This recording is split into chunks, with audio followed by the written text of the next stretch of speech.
niltaqgħu għal podcast ieħor u din id-darba għandi miegħi il-President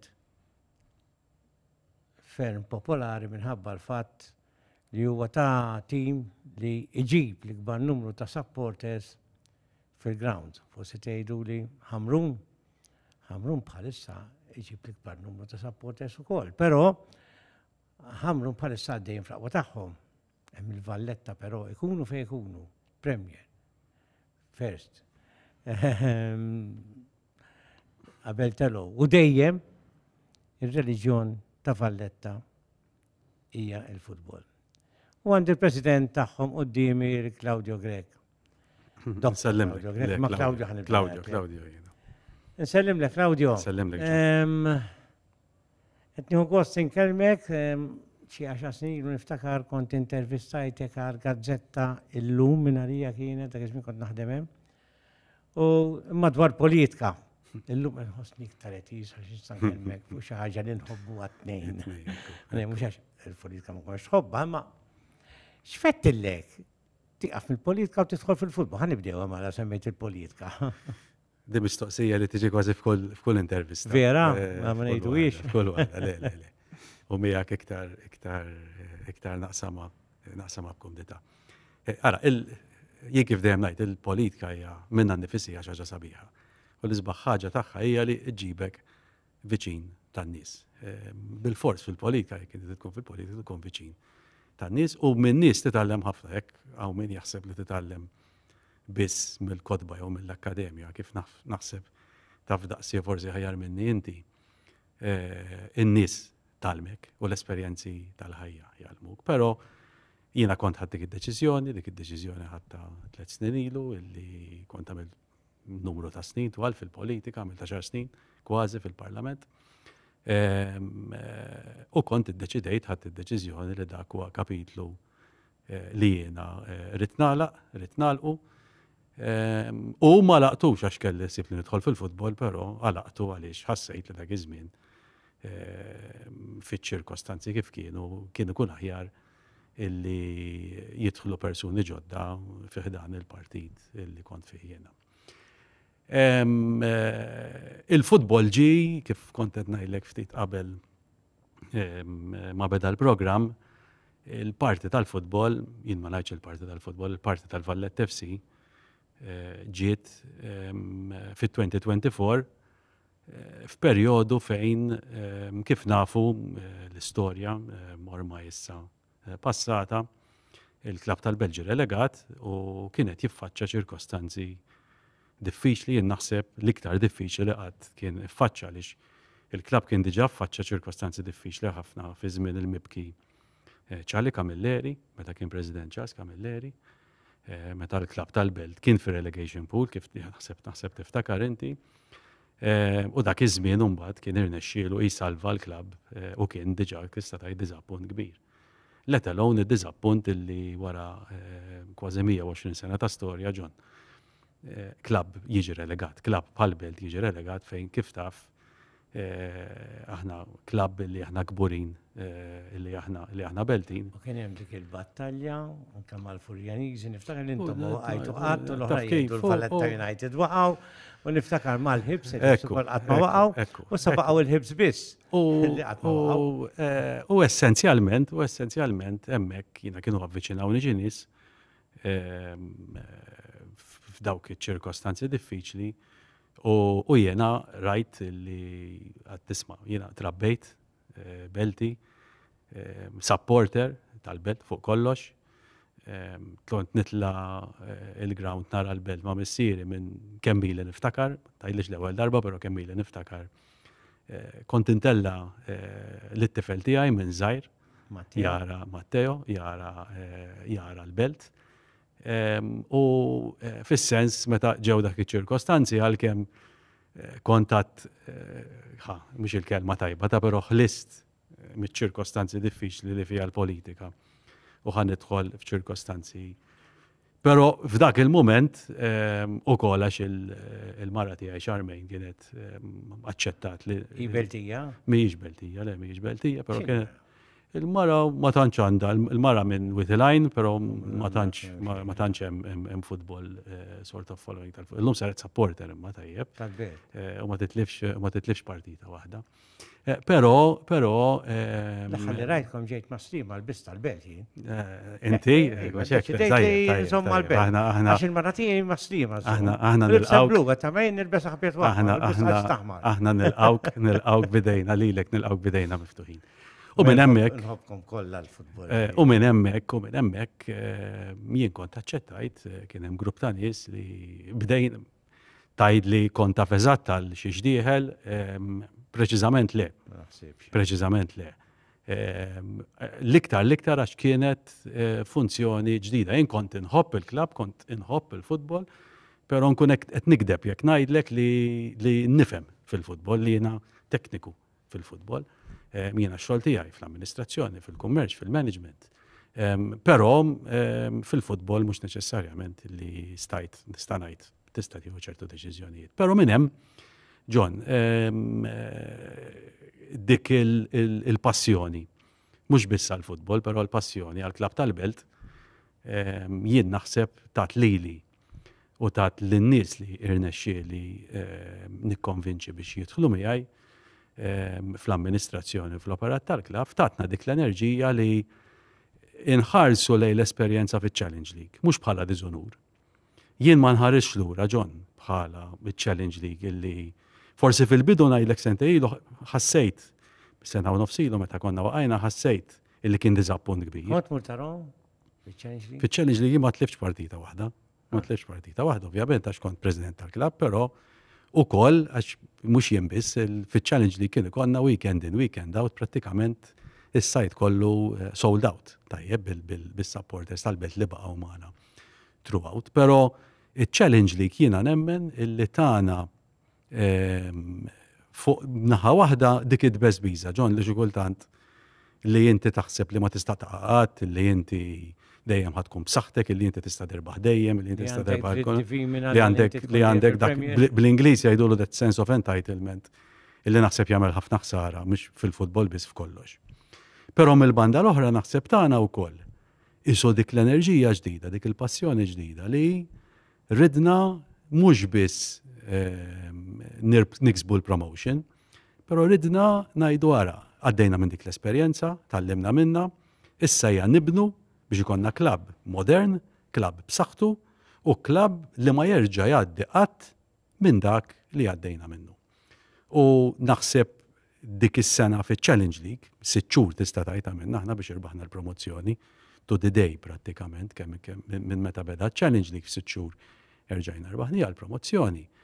Aħna ma ħarisniex lura, però fl-istess waqt ġonna kemm ma ħarisniex lura, ma rridux ninsew minn xi għaddejna. Għaliex il-mument li tinsa minn dak li għaddejna u tibda tagħmel l-iżbalji illi tara jiġru madwarek prattikament day in day out, ħaterġa' tkun ikkundannat li f'xi mument jew fi żmieni jew fi żmien min jiġi warajja, terġa' tgħaddi minn dawk il-sitwazzjonijiet diffiċli. Claudio, meta kont fil-politika u toħroġ fuq il-belt, kien ikollok ngħidu biex mhux nagħmel moħra, 50% jitqulek. Kemm hu bulli u kemm hu bravu Claudio, 50% ħasu daf tibdikraħ. Tajjeb għax ma ħarix mal-partit tagħhom. Fil-futbol il-belt hemm differenza. Fil-futbol hemm Pawlini, hemm Dominikani, dawk l-iktar itnej qawwijin. Però xorta Madonna, politika fejn jidħol futbol m'hemmx qasma, m'hemmx firda fil-belt. X'inhi imma inti twilidt il-belt, għext il-belt ma' papa u mami, speċjalment missierek, li fissat, m'għandux kantunieri fejn jidħol belt, il-belt biss. Ara, jien naħseb. X'inhi ġo fikom? DNA, x'inhi minar ma tkellimna fuq u di qabel fil-verità. Inti l-qatt. Jiena ngħid l-ikbar fattur illi jagħmel id-differenza matul dan is-sena u nofs. Ħafna nies hemm barra anki inti nimmaġina ġieli saqsejt imma l-belt kif irnexxielhom minn dak id-diżastru waslu u kibru u reġaw issa. Għaskont noħlom l-uniku tim sissa ma najkomx din tompla telfa. Ara, il-sigrit ta' kollox, ġiviri, u l-iktar fattur, ġiviri, għaw minn isemmi l-flus, għaw minn isemmi l-organizzazzjoni, l-istruttur. mux il-flus. Dawk kolla. Kolla għandek Tissaw bżonn. laqda ma teċjonx bil-flus. Pero laqda illi irnexxienna nibnu, indaħlu. U mux indaħluha għal-faċċata, għax inti taf, laqda jista' jkollok, laqda sabiħa tidher minn barra, però mbagħad minn ġewwa tkun hemm Tikxef snienek u tidher sabiħ. Laqda li reġa' daħlet fil-klabb irnexxienna illi nifirxuha minn fuq mit-tmexxija sisfel sas-supporters.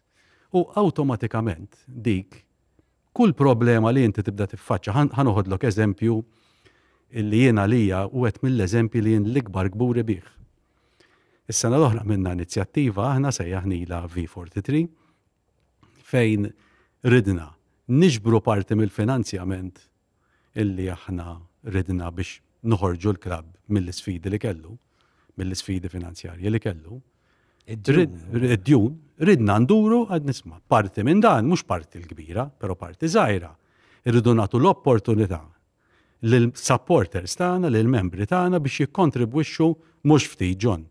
Biex jikkontribwixxu b'mod sostanzjali lejn il-klabb u jkollhom huma ikollhom l-onur. Bħal tessera? Issa tessera, però kontribut sostanzjali. Ġifieri daw. Mżajt kontribut sostanzjali. Ħanajlek, ġifieri dawn aħna dorna fuq daw is-supporters u daw ikkontribwixxew ftit aktar ġon minn 500 euro kull wieħed li mhijiex ċajta. Li mhijiex ċajta. U kull persuna li kontribwixxa, kull persuna, għamilna kit li ntlibes darba biss fil-partita, l-aħħar partita tal-kampjonat ta' Challenge League kontra l-Marsa. Meta rbaħna u meta natajna it-trofi ta' Challenge Cup. U l-isem ta' kull persuna li kontribwixxa kien imniżżel fuq dan il-flok. Nibatlek wieħed biex tkun taf eżatt. Kull persuna kien hemm min familja pereżempju li qasmu. Kien hemm ismijiet? Kien hemm aktar minn 400 isem. Ġon. Issa meta tqis taf inti 500 euro mhumiex flus żgħar. Le. Mhumiex flus żgħar. Inti taf, eżatt, inti taf illi fis-soċjetà inti il-firxa għandek iktar nies li jaqalaw inqas mill-li jaqalaw iktar. Mbagħad il-belt hemm problemi soċjali. Il-belt għandek social chat. U jiena għalija, u mhux għalija biss, però għal sħabi fl-administration, l-enerġija illi dak il-kontribut tagħna ma tanix is-soluzzjoni tal-problema kollha, jew tal-problema l-kbira, però hemmhekk tara, Ġon, l-impenn u l-imħabba tan-nies lejn tal-klabb. Allura inti dik, kull sfida li tibda tiġi quddiemek u kif taf int taf iktar minni għax għandek esperjenzi iktar il-futbol mimli. Sfidi u bil-limitazzjonijiet li għandek f'Malta l-sfidi ma joqsolek qatt. Però meta inti tara is-supporter tiegħek illi jibqa' miegħek meta inti ġejt relegat. Illi jiġi għal partiti meta inti qed tilgħab f'diviżjoni inferjuri. Ma jiġix biftit, jiġi biħġaru u jimla l-istend. Tajjeb, l-istend ma jimliħx biss bil-prezenza, pero jimliħ bl-entuzjazmu u bis-support. Meta dort fuqu, ma takx il-bqija, tajjeb, meta dort fuqu tak parti sostanzjali ta' dħul tiegħu ta' dik is-sena. U jiena lija dak huwa x'fidaw kull sena? Hemm min baqa' kull sena u min binqas, però s-sena l-oħra. U mbagħad partikolari s-sena l-oħra, Ġon, s-sena l-oħra kienet sena illi kienet kruċjali għaliex ħafna mill-pagamenti li kien hemm bżonn li jsiru kif huwa pubbliku fil-kontijiet, iridu jsiru. Kemm kien hemm djun? Kien hemm ammonti sostanzjali. Tħallsu kollha ma? Tħallsu parti kbira tħallsu. Il-parti kbira sew tħallsu. Għandek mertu inti? Hemm mertu ta' grupp ta' nies, grupp aħna. Jiena koordinajta. Ġon, jiena koordinajta. Xogħolok. Jiena koordinajta, però il-futbol ma jaħdimx fuq persuna waħda. Persuna waħda jista' jagħmel suċċess ta' staġun, jista' jikkontribwixxi finanzjarjament għal staġun għal tnejn, għalkemm hawn ħafna minn isellef il-klabb u mhux jagħti lill-klabb. President, inti tista' tislifu, tagħti l-flus imma tislifu. Aħna il-grupp kollha ta' persuni li qed ngħinu lil Vallett FC. Tajjeb, aħna natuh lill-klabb, ma nselfux, natuh lill-klabb. Frixna, għaliex jien il-messaġġ ewlieni li ngħaddi lill-administration huwa ara ma qatt dal-klab nerġgħu nġibuh dipendenti fuq persuna waħda. Għax organizzazzjoni illi tkun piramida rasa l-isfel il-moment li tneħħila il-parti tisfel tal-piramida taf xieġrila. John, u aħna fuq dak naħdmu, ġifieri aħna kellna jgħidu li isma' x'għamiltu intom għax kulħadd jitkellem, ma minnix mirakli. John, kellna strateġija, għandna strateġija ċara f'moħħna fejn iridu naslu, fejn iridu waslu, bdilnija it-traduċejnija ġo pjan, però mbagħad jien li għamilt kien illi ġibt u ħajjart kemm jista' jkun nies illi għandhom għal qalbhom il-proġett tagħna u l-Vallett FC, nies kompetenti, nies li mhux jiġu hemmhekk biex joqogħdu jgħidu kemm huma bravi u joqogħdu joħorġu b'ħafna teoriji, però li huma lesti illi jaħdmu għall-klabb u jagħtu Kumitat intażiltu? Il-kumitat jiena n-nies ħajjarthom, Mort ħajjartom, mort individwalment. Trid ikollhom ċertu Individwalment għat-tip ta' nies li aħna ridna nġibu, l-skill set tal-persuna li aħna ridna nġibu, jiena ressaqt isem, profile, CV qudiem il-membri kollha u il-membri kollha kellhom il-fakultà persuna li jivvotaw għal dak il-persuna u menu. Però kull persuna li jiena ressaqt kien persuna jew kienet persuna li jiena approċċjajta, u approċċjajta mhux sempliċement biex ikonna isem, però approċċjajta bil-persuna u bil-funzjoni li jiena xtaqt illi jieħdu over. Aħna għandna core management team ta' 25 ruħ. Tajjeb, dak il-25 ruħ, kull persuna għandu funzjoni. Wieħed biss huwa marbut mal-futbol li huwa il-Viċi President tal-Sporting Niki Saliba. Il-bqija huma kollha fl-amministrazzjoni. Għaliex Niki Saliba minn daqsda players. Ara jiena l-Niki Rrid infakrek naħseb taf. Niki Saliba kien ukoll fl-administration. kien team manager. U anke kien fl-administration ta' Joe Caruana kien fix-xogħol tiegħu dak iż-żmien ukoll kien imlaħħajem. Ġifieri Ara, diġà management għandu. ara, jiena l-ewwel persuna illi mort inkellem, meta kienu approċjawni biex nersaq lejn dan it-task, kien propju lil Niki Saliba. Approċjajt, mi ma tantx kont nafu l-Niki, kien wieħed. Xorta approċjajtu. Kien wieħed mill-idoli tagħna. Għalija Niki kien tissemmi Niki Gilbert, Chris Laferla, Reġiċini qed titkellem dawk il-plejers illi kienu għalina ikoni. Però jiena kont ġili kellimtu, kemm il-darba hekk saħħa u bonġu, però ma kontx nafu. Kont naf iktar naf lilek kont milli naf lil-Niki. U tru a common friend, kont mort inkellmu u għal-bidu għalli ħallini ma rix naf. Għalli kontem, insomma, eccetera.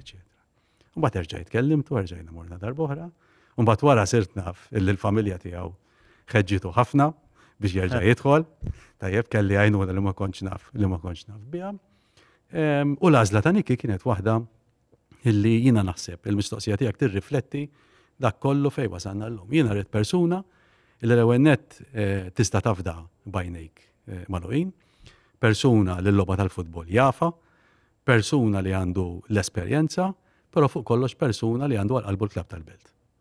Għaliex inti daw l-ewwel tliet affarijiet għandek imnejn issibhom f'ħafna persuni fil-futbol, però raba waħda meta tara l-karriera kalċistika ta' Niki illi dan apparti fl-ewwel ġranet tal-futbol tiegħu meta kien mal-imsida lab il-karriera tiegħu kollha kemmi mal-klab tal-belt.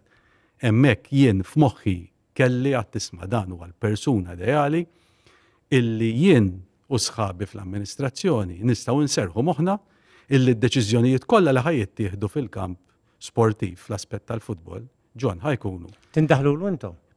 Ara, intħil jiena nista' ngħidlek fl-aspett sportiv, Niki għandu window qasira ta' 5-10 minuti fil-laqgħat tal-kumitat fejn jagħti update biex kulħadd ikun aġġornat prinċipalment fuq issues ta' injuries jew problemi illi jkun hemm, però minn hemm lem Niki għandu delega totali u l-istaff tekniku u t-tim tar-recruitment biex imexxi dan il-proċess. Ovvjament hu jitkellem miegħi b'mod regolari u jiena konsistentement intelliflu d-devozzjoni minn filgħodu sa filgħaxija għaliex l-affarijiet li ġuni f'moħħi nibda ngħaddihom lilu.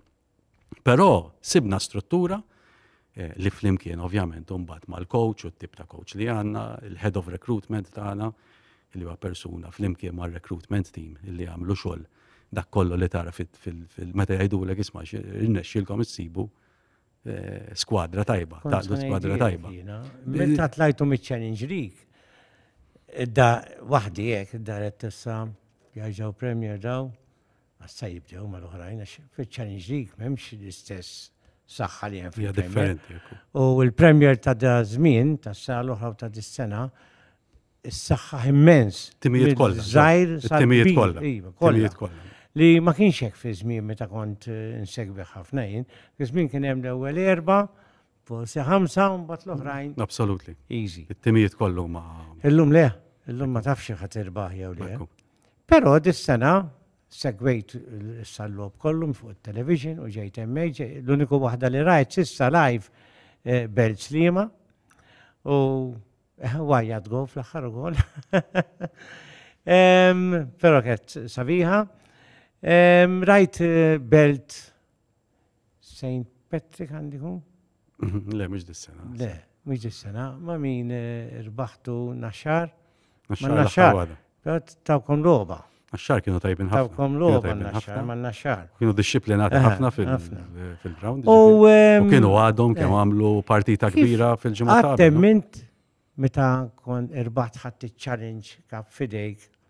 Ġo għal-beket, s-sana għamlu b'dattim għal-Premier. Bżajt fċeħin li saj komplu kif kienu. Jiena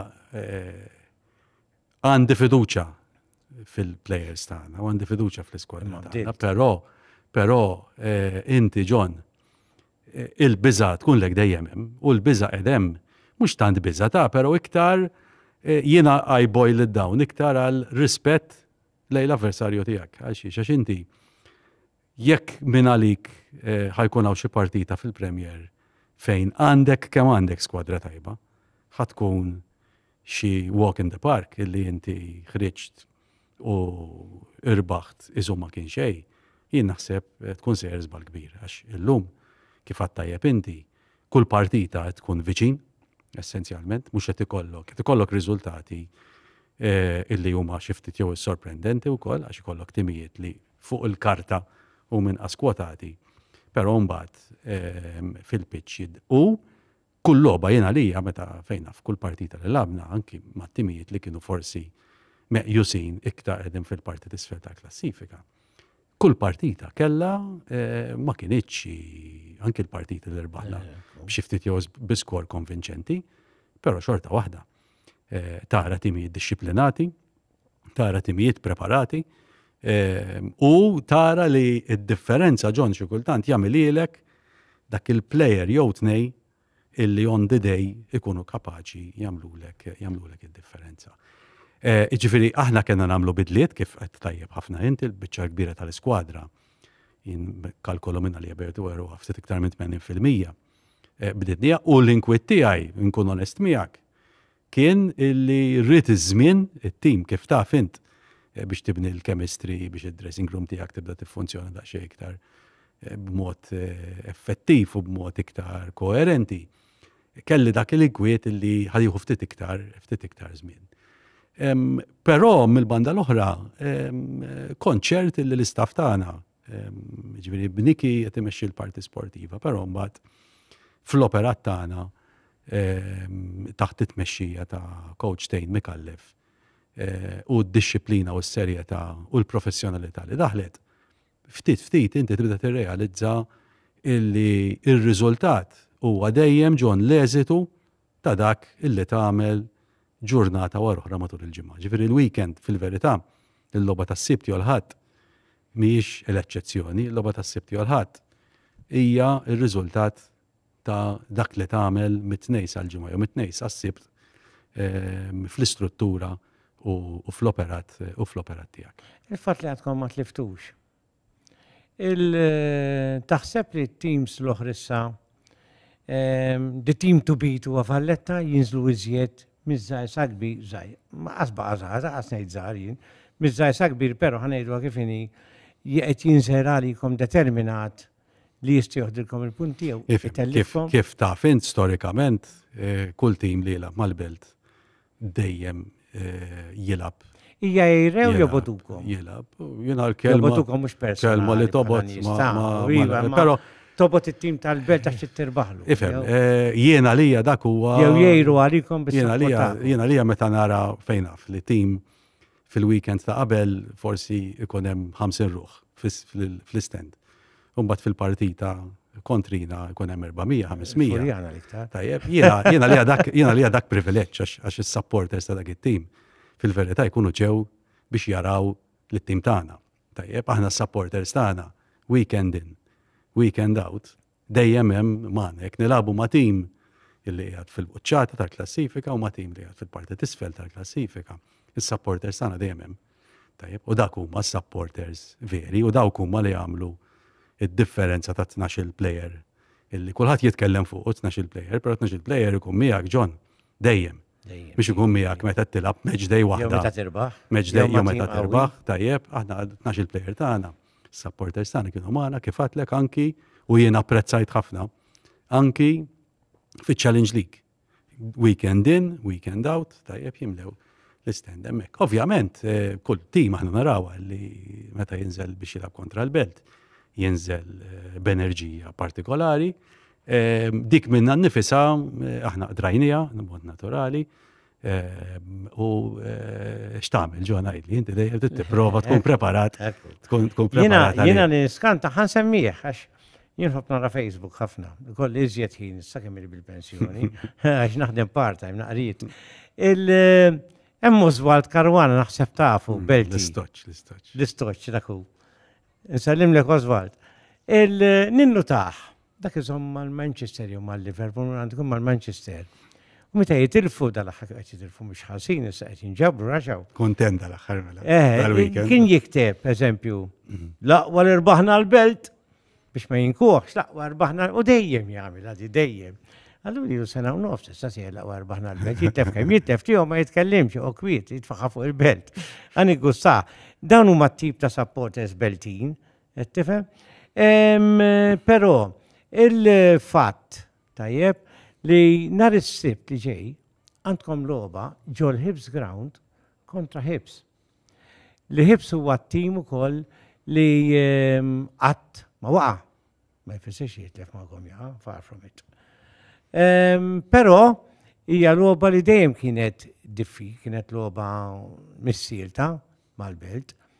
Kemm taħseb li s-sibt li ġej kemmi problema biex tilab ġol Hibs Ground, bla dubju taraħa ġdid se jiġu beħġarhom, belt bħal dejjem jiġu beħġarhom, fejsa joqogħdu u wara biex taxxa għaridu jidħlu wkoll fil-logħba ta' Florjana u Bekirkara.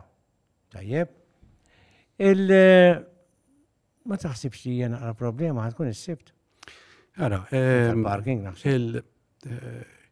il-limitazzjonijiet li hemm tal-stadiums huwa limitazzjonijiet enormi u naħseb li jekk maħniex ħa nagħmlu xi ħaġa, mhux pjanijiet u stadiums kbar fit-tul, però jekk maħniex ħa nagħmlu xi ħaġa f'dak li hu immedjat, ħajkonna dat-tip ta' problemi. Għalija li tilab logħba bħal ta' nhar is-sibt fl-istadium tal-Hibs, għalkemm huwa stadium sabiħ organizzat, però kif għadd tajjeb inti l-aċċess tiegħu, il-loġistika tiegħu, in-natura tal-fixture, anzi in-natura tal-fixtures, għax hemm fixture oħra wara li hija fixture li taħraq ukoll. Żgur li mhijiex ideali, żgur li mhijiex ideali. Għax hemm il-pika Beltu Furjana ħakunu hemm. L-MPL. Il-Furjaniżi però l-istadium ħajnagħlaq, kulħadd ħajoħroġ u s-supporters mbagħad ta' żewġ timijiet l-oħra fil-fatt illum l-MPL ħarġet id-direttiva. L-MPL. Ma jekk jiena ħallast biex immur il-ground. Terġa' toħroġ u terġa' tħallas. Naġa nħallas. Yes. Ġifieri d-darba ħad tiġi nħallas darbtejn. Jekk titara żewġ partiti. Kif għandu jkun. Ġifieri għax inti iż-żewġ partiti finalment. Ma s-sort ma jkunx. Meta jkollok hemm ħinijiet minn fejn inti tkun tista' tidħol jew toħroġ kun tista' tidħol u taqta' l-biljetti fil-fatt tal-partita. Aħna il-partita fl-opinjoni tiegħi din hija partita li tintlab fl-Istadium Nazzjonali għax laqas is-sentini li partita bħal di ma tista' tilaba. Jidher li hemm xi xogħlijiet li ħajsiru fuq l-Istadium Nazzjonali wara l-partita li ħejlabu Ħamrun.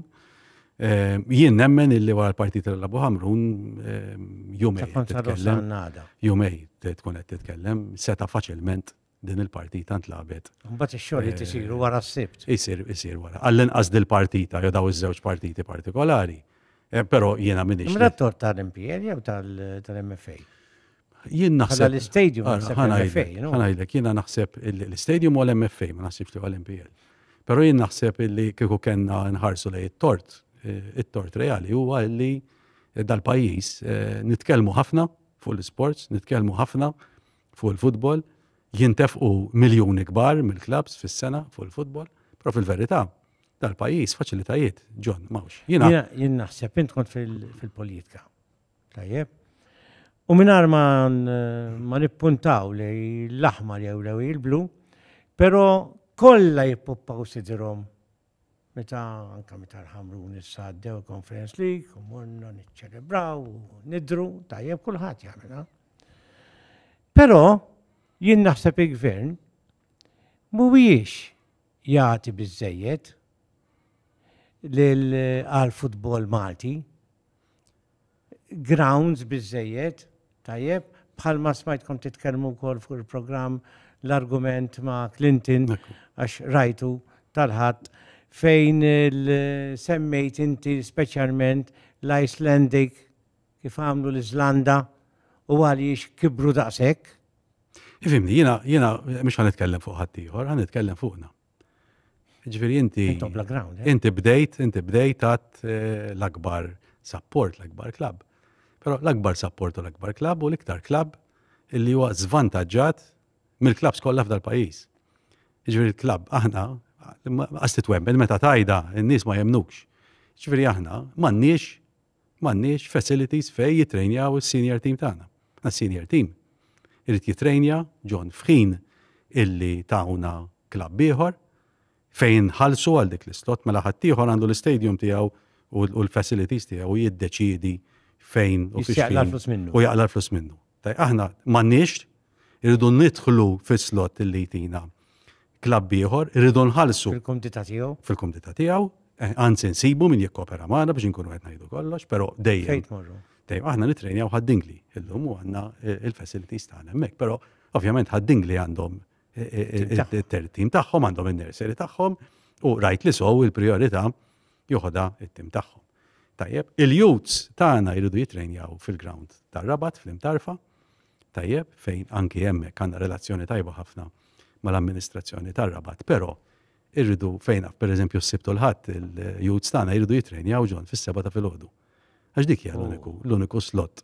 L-uniku slot. Mela jekk inti għandek tifel li joqgħod fis-Saw ta' Malta biex fis-7 ta' filgħodu jrid ikun il-ground tal-Imtarfa. Jekk kalkula inti fiex ħin irid jibda il-ġurnata tiegħu. Tajjeb, dawn din hija sitwazzjoni li ma titwemminx. Issa dina ilha sejra dil-istorja, ilha sejra ngħidlek 25 sena. Tajjeb, għax fi żmien il-PN il-Valletta FC ingħata art li ma setax tintuża minħabba l-location illi kienet. Ftit wara fit-2016 u 17 il-Klabb tal-Belt ingħata art oħra illi wara ir-riżulta wkoll li ma tistax tintuża minħabba xi materjal tossiku għax kienet miżbla fl-antik.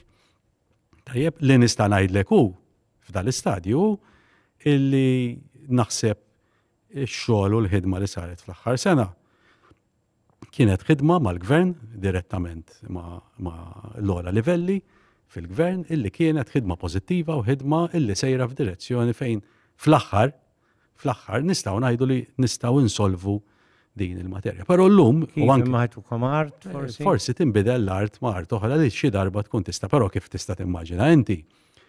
Dak ikun step zero għax inti il-mument li jiena tajt l-art tittamel il-permessi, tibda x-xogħlijiet għandek miżerjament erba' tittamel iktar finanzjament, għandek miżerjament. Il-gvern ma jħallasx għall-facilities ta' klabb, at least. Però aħna qegħdin fi żvantaġġ enormi. U Ġon, u dan mhux żvantaġġ żgħir. Għax inti għandek min għandu l-facilities tiegħu, tajjeb, u mhux talli għandu l-aċċess għall facilities tiegħu talli għamel il-flus. Good luck to them biex qed ngħidlek li dawk għandhom jiġu bħalna. Tajjeb, però dan huwa żvantaġġ kompetittiv enormi. Eżempju n-naxxar ta' għu missa. Tajjeb, jiena ma fim, jien jalla. Gargur faċċata tal-McDonald's. Ġon, jalla jieħdu kollha. Jalla jieħdu kollha. Jien li qed ngħid huwa illi żgur illi mhuwiex ġust illi klabb bħal Belt li jikkontribwixxi. U l-iktar klabb statistikament tajjeb u fattualment illi jiġbed nies lejn logħba tal-futbol, tajjeb di fattwali.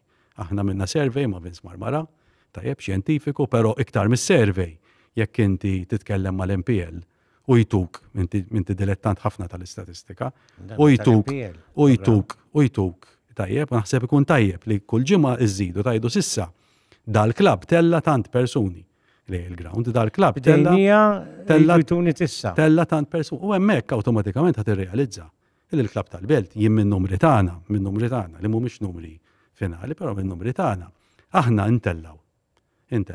65% aktar mit-tieni tim li jtella nies fl-istadium. 200% aktar mit-tielet tim illi jtella nies fl-istadium, ikkonfermhom daw iċ-ċifri tajjeb, però mhumiex ċifri. Għaliex? Li huma żbaljati. Ma tużawx dis-saħħa l għandkom, dil-għaqda kollha flimkien l għandkom.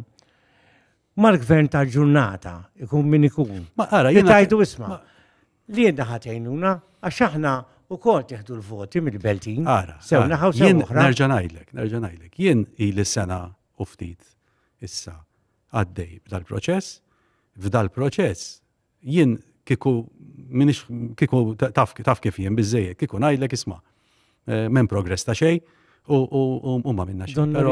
Però imxejna, hemm rieda ġenwina anke mill-Prim Ministru nnifsu illi din. Hemm xi ministeru partikolari. Illi din tirriżolv ovvjament finalment taħt il-Ministeru tal-Edukazzjoni u l-Isports, tajjeb, però id-direzzjoni aħna li qed naraw li sejrin fiha hija fit-triq tajba. Issa, ovvjament kif taf, John, inti tikkonkludi daw l-affarijiet meta tpoġġi bil-qiegħda tajjeb u tingħata. Hemmhekk huwa step żgħir. Għax wedijiet fil-politika tkun hemm ħafna. Fil-wedijiet. Taf għax kont fiha. Ekku. Però jien ottimist illi naslu, jien ottimist illi dal-proċess illi nbeda ġenwinament hemm irrieda mill-ogħla livell tal-gvern illi naslu u minn hemm aħna għandna f'moħħna Ġon ċar kristall kif il-proġett li rridu nagħmluh. U aħna ma rridux nagħmlu proġett Ġon fejn nagħmlu supermarket. Tajjeb, u dis-supermarket ikun imlibbes bħala football ground. Tajjeb, jew ċentru taħwienet u garaxijiet and whatever, jew residenzi. Aħna li rridu nagħmlu huwa, u dan jiena spjegajtu lill-ol uffiċjali tal-gvern, li aħna rridu nagħmlu kampus tal-futbol. Aħna rridu nagħmlu idealment nagħmlu pitch illi jista' jservi wkoll għall-MPL biex ċertu partiti jkunu jistgħu jintlabu hemmhekk ukoll. Tajjeb, nixtiequ nagħmlu pitches oħra biex aħna nistgħu niġbru f'post wieħed l-akkademja kollha u next generation tagħna kollu biex ikun kollu konċentrat u l-bini li nagħmlu jkun kollu bini dedikat purament għall-operat. Per eżempju tistgħu forsi qiegħda f'moħħkom li jekk tingħata dan tibni appartamenti għal barrani li ġibu.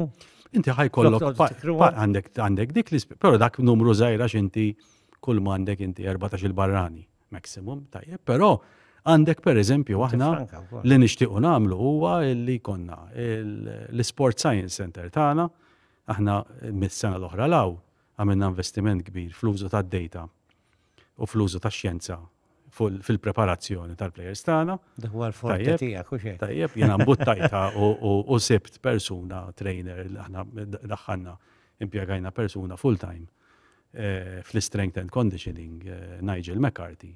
Tajjeb illi qed imexxi u kull deċiżjoni li tittieħed fil-parti tal-preparazzjoni atletika tal-plejers tittieħed ibbażata fuq id-data, jsiru tests regolari tal-plejers fuq is-saħħa tagħhom, fuq il-mod ta' kif huma iżommu lilhom infushom biex inti dejjem il-performance tagħhom dik il-ftit, John, tinsiex inti dejjem tkun dik il-ftit aħjar mill-opponent tiegħek. U dik il-ftit aħjar jekk inti ħad tipprepara l-plejer u ħaddih l-aħjar faċilitajiet biex tieħu dak id-deċiżjonijiet ma tistax tagħmilhom kif forsi kienu jsiru fi żmien sempliċement ibbażat fuq il-gut feeling, però inti għandek dejta, għandek xjenza u dik ix-xjenza tittaraf tuża dik l-informazzjoni u dik l-informazzjoni mbagħad tpoġġiha għad-dispożizzjoni tal-coaches għal-matul dik il-ġimgħa. Però aħna l-antana hu li hemm ikonna daw ċentri ta' daw it-tip li mbagħad kummerċjalment inti tista' tiġġenera dħul minnhom. Ġon għax tiftaħhom għal klabs oħra, pereżempju għal klabs forsi iżgħar illi jridu jagħmlu użu minnhom, però ma jkollhomx il-fakultà illi jinvestu fihom. Aħna qed nittimjaw minn issa ma' partners internazzjonali kbar, pereżempju aħna minna partnership issa mal-GPXC, mal-kumpanija illi tipprovdi ġilli rajthom żgur il-GPSs tal-players, adattajna u implementajna l-iktar sistema moderna li għandhom illi tagħtik l-informazzjoni mhux wara l-partita, però waqt il-partita biex inti tkun tista' tieħu ċerti deċiżjonijiet direttament waqt il-partita, id-data kollu tal-players aħna week in, week out jitlu f'sistema oħra li jisimha Eterpro li għamilna partnership magħhom fit-tul ukoll biex aħna kull persuna fl-administration tat-team ikollu l-visibilità ta' dik id-data u inti hekk John lejx ġej qed nibnu proġett li huwa sostenibbli. Proġett li mhuwiex mibni sempliċement illi inti ġibt plejer, ħallast il-paga, irbaħt, ollejt tazza, ġiet is-sena d-dieħla u rġajt dejt kollox mill-ġdid. Tajjeb, forsi ġi persuna oħra iktar kapaċi minni warajja u jrid jerġa' jibda kollox mill-ġdid. Kull ħaġa li nagħmlu qed nippruvaw, mhix m'hemm sfidi ta' forsi jidher kollox sabiħ li qed ngħidlek għax kull ħaġa li tipprova tagħmel dejjem għandek l-isfidi tagħha. Però illi qed nippruvaw li nagħmluh u ma nagħmluhx għal dis-sena, però nagħmluh biex tibda bil-mod u dejjem tkompli tkabbar fuq. Mela, qabel bdejna l-podcast, konna qed nitkellmu għax hawnhekk suppost għandna faxxa ħadra u dit darba ma ġietx armata. Kif ma nafx, ma ġietx. U inti qed aħjar, isbaħ minn faxxa ħadra. X'għandkom kontra l-aħdar u kontra l-Furjana l-Belti. Ma nistax ma tħassilex. Jien niftakar għadni kifetta xi ġimgħa ilu jew ġimilu ta' Joe Caruana kien sitta taħt biss jilbes aħdar. Inti qasir faxxa ma rid taraw mhux qed neħħejta biex ma taħsbux li neħħiha Claudio. Jien għatlek minn aħjar issa kieku ħallejt biċċa tiegħek. X'inhi?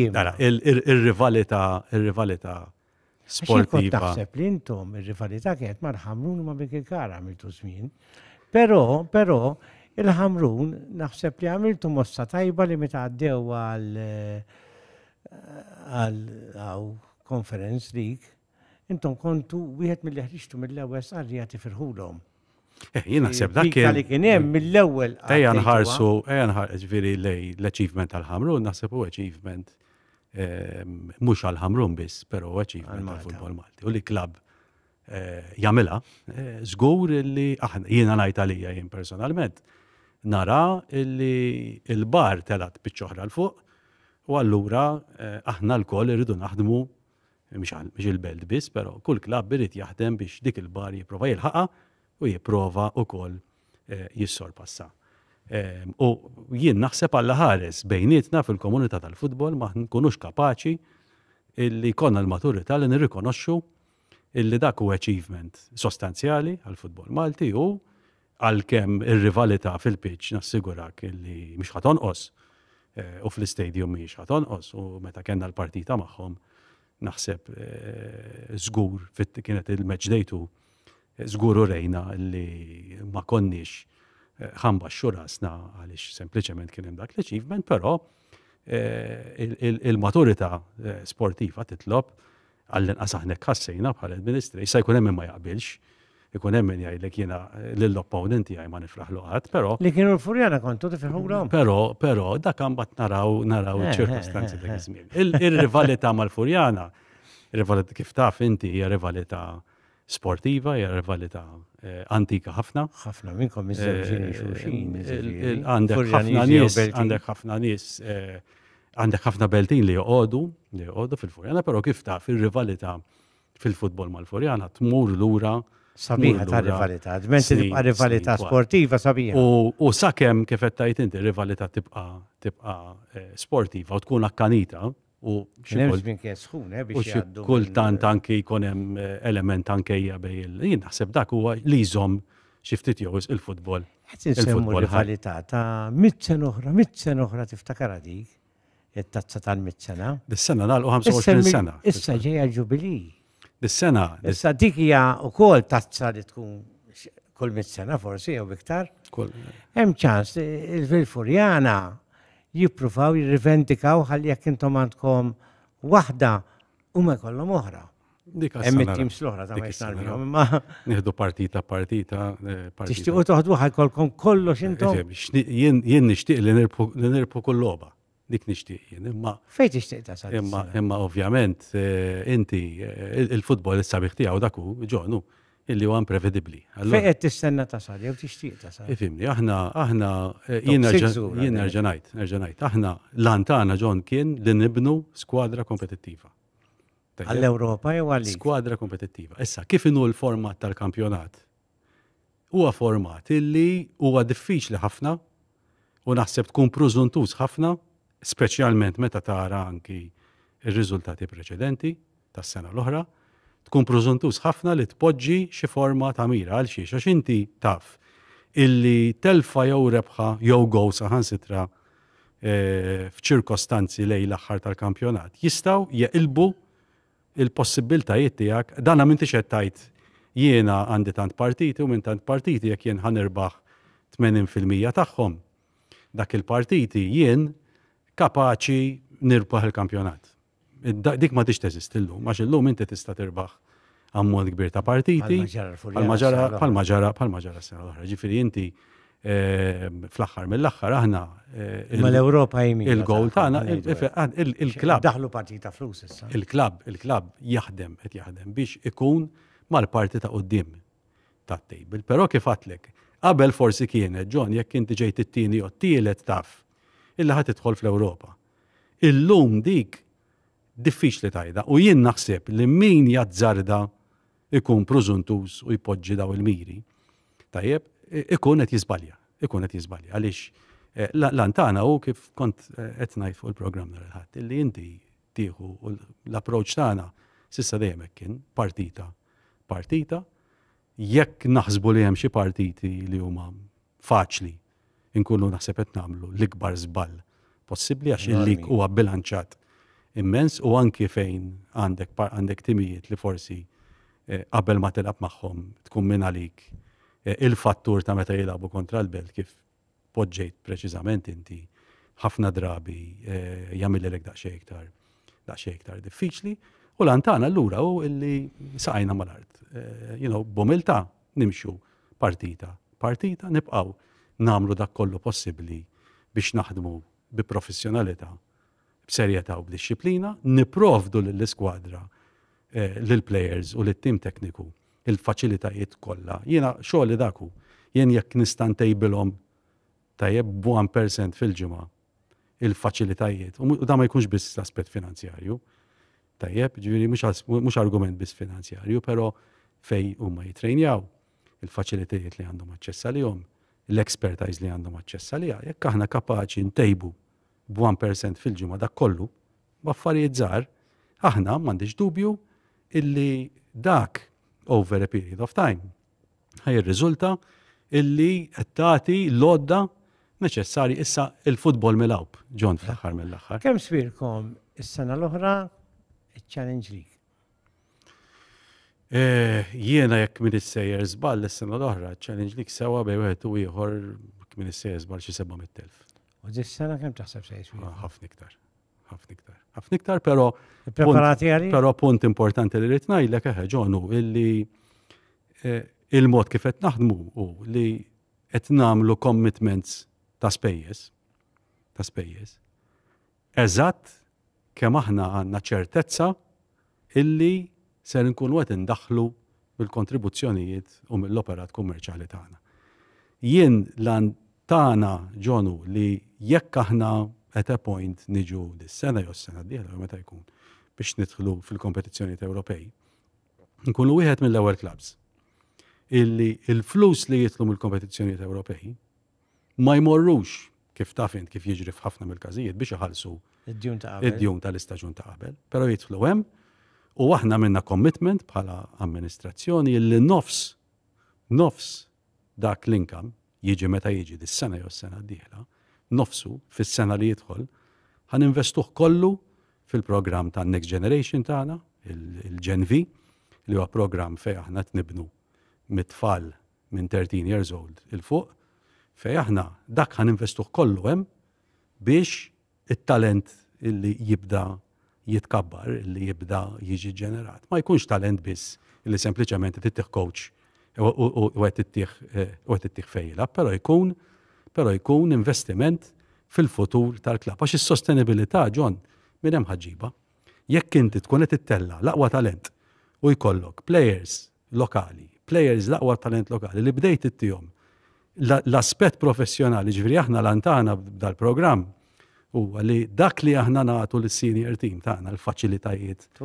Intuhom minn etajiet li jibdew minn isfelnet. Thank you, Claudio. L-lum tant kienet interessanti, tant xtaqt kien iktar ħin. U hemm miżjed, u fil-fatt kien hemm wieħed kitbinna nagħmlu ħitwal, però s'issa dak li hemm. Ma stajtx nagħmel bla kantunieri tiegħi, per kien iktar interessanti d-diskussjoni ħafna għall-futur, anke għall-beltin kollha qed jarawna. Infakkarkom biss li għadem mill-logħba Hamrun Spartans Lausanne ejja mmorru għax Hamrun qed jirrappreżentaw lil Malta. Infakkarkom li Lausanne ukoll Svizzera għandhom it-top 6 u l-bottom 6. Lausanne qegħdi fid-9 post 18 fil-bottom 6, però ma taħsbux li Lausanne huwa xi tim li Hamrun jistgħu jgħaddu għax qegħdin fil-bottom 6 ta' Svizzera. Qed nitkellmu fuq Svizzera sew qed ngħid. Nirringrazzjakom tal-li segwejtuna, il-Black Anthony ritorna il-podcast li ġej. Ciao, grazzi.